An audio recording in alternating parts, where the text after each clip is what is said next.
Hello and welcome to another timeless video, a video for whenever it finds you. This one is about why aren't you reaching that goal? So the first card that came out is the Lovers, and the Lovers is a choice. It's a choice between two things, and it in particular talks about choosing to live in alignment with your values, choosing to live in alignment with your priorities, surrendering to that union of being in harmony with your priorities, not necessarily in harmony with the rest of the world, or with material things, or with what other people tell you you need to be in harmony with. This is all about making a decision for yourself, not for other people. And sometimes that's a hard decision and a hard thing to hear. And then we have three clarifiers. We have the Hangman, the Star, and the Six of Cups. The Six of Cups talks about the ability to be present in the moment, right now, here today, the ability to be grateful for what you have, even if it's not a lot. It is something and you don't need more. This ability to experience gratitude and joy and to be content with what you have, that's what you look back on a lot of times when you are nostalgic for the past. This card talks about the past and childhood, and it talks about that nostalgia in that way. So you are making a choice, and the choice you are making is to be able to experience that joy again, to experience that lack of, I need to do this, I need to do that, I need to have this or have that, and just be present in the moment with what you have, what you are doing, and enjoying that.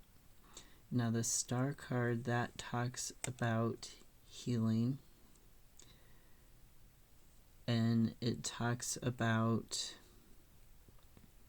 a dream come true, a wish fulfillment, but here it is talking about healing. You're not reaching your goal because you aren't healing that that wound from the past, or that wound that makes you feel like you aren't enough, you don't have enough, you can't be present in the moment. So this dream come true is really about your health. And then we have the Hanged Man. And the Hanged Man is talking about sacrificing in order to get something else. You're sacrificing the things that other people want for you, the things that, you're told you should have or you should do. That type of thing is what you're sacrificing. Maybe you're even sacrificing a little bit of your time and your energy in order to set up routines that are going to bring you what you want. They're going to bring you that goal. They're going to bring you the knowledge of how to achieve that goal. So making this choice towards healing, not being in the past, and not being in the woulda, coulda, shouldas, and that I need this, I need that, in order to achieve stuff. Next we have the King of Wands, and this is a visionary card. He is a leader, he is a father figure. He sometimes talks about entrepreneurial things, so setting up your own business and working for yourself. But mainly he is a visionary and a leader. Now the clarifier for this, Seven of Swords. Seven of Swords has two meanings, neither good.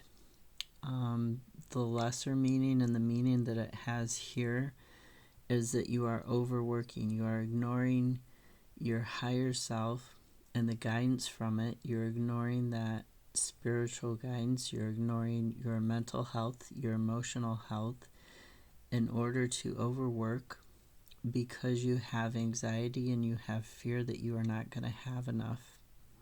So you are overworking yourself. You are straining your physical body, and you are also damaging your soul and your mental health because you are overworking. And this King of Wands, he's going to give you the strength and the vision to see how to not overwork, to see what you can do for your finances, to see what you can do for your emotional health in order to reach this goal without destroying yourself, basically.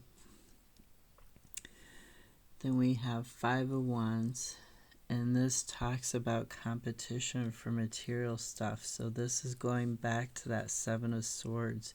You feel like you're in conflict with other people, and it's damaging your mental health, it's damaging your physical health, it's damaging your spiritual health because you're in this conflict and this competition. And the clarifier is the Eight of Pentacles. And the Eight of Pentacles, this can talk about mastering your skill set through repetition.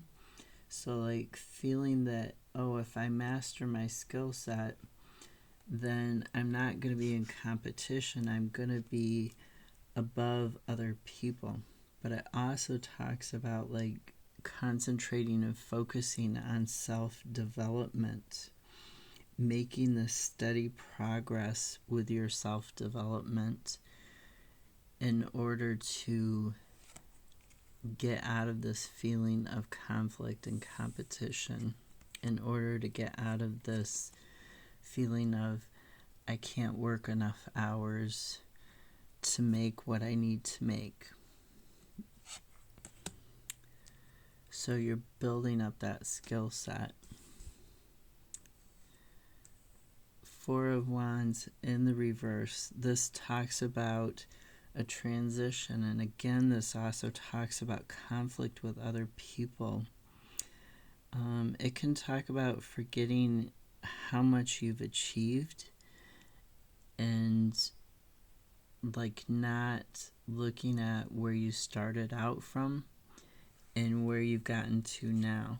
So in the past, in this childhood card of the Six of Cups, not recognizing all the steps you've taken in order to reach this goal, all the hard work that you put in, the repetition, the mastering your skill craft, having that vision, having that ability to overcome the conflict. This Four of Wands is telling you to remember that in this transitionary time.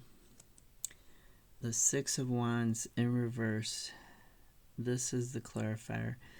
It talks about neglect sometimes. It talks about lacking self-confidence and being misdirected because you don't trust. You're being led down the wrong path because you're not, you mistrust your own guidance. You mistrust your own abilities. And that's taking you down this path, this conflict with other people. It's making you forget what you've achieved already. Then we have Nine of Swords. Nine of Swords, it talks about fear and anxiety, but the swords are in the past. The swords are behind this cat. Only one of them is in front of the cat. The other 8 are behind the cat, and they're in the past, but they're still affecting him. So this fear and anxiety, you can control it. You have the ability to develop skills that will allow you to control your anxiety and your fear, that will help you feel more trusting of others, that will help you feel more self-confident in your abilities. You have that, and you can develop it.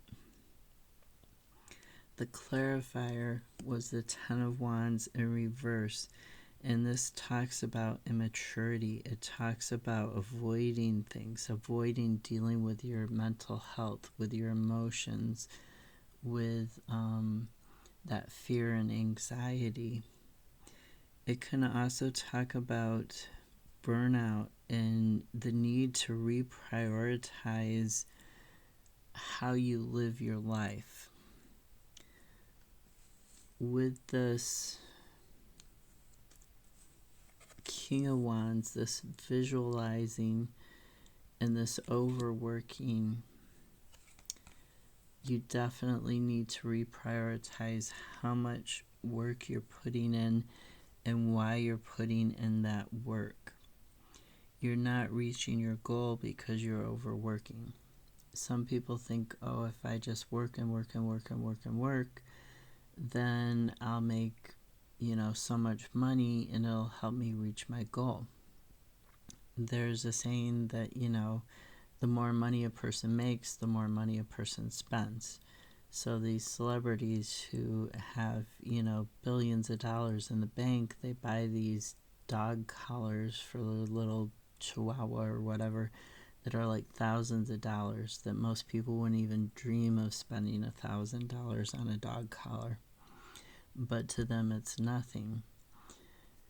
So you're thinking, oh, I can work and work and work and work, and all this work is going to help me reach that financial goal. But that isn't always the case, because it's preventing you from reaching your other goals. It's preventing you from being satisfied with your life and from being healthy. It's preventing you from living your life in the way that you want to, in the way that you define success. And it's more important to live life in the way that you define success, not in the way that other people define it.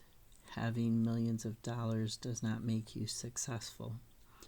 Having, fame does not make you successful. Having a spouse does not make you successful, or having children. None of those things make you successful unless that is how you personally define success. So this is all about you figuring out what it is you want, what is healthy for you, what is your dream, making that decision, and then having that vision, acting on it, and carrying it through despite your fears, despite your anxieties, despite all of these negative things. Develop that ability to relax, create times for yourself to just relax and be, to not be anything else for another person, to not be where you need to do stuff in order to be, to just simply be. Find time for joy. Find gratitude. Practice a gratitude journal, or just practice waking up in the morning and saying, I'm grateful for this, this, and this. Even the small things, having a roof over your head, having enough to eat, those are things to be grateful for every day. When you are grateful for these things, you actually realize how much you do have. So really work on getting back your gratitude, getting back your time. Have this vision for yourself that's healing, that's healthy, that brings you back to a place of stasis where you can be in the present moment, set up those routines that are going to get you to that place. I hope this helps you, and I hope you can reach your goal.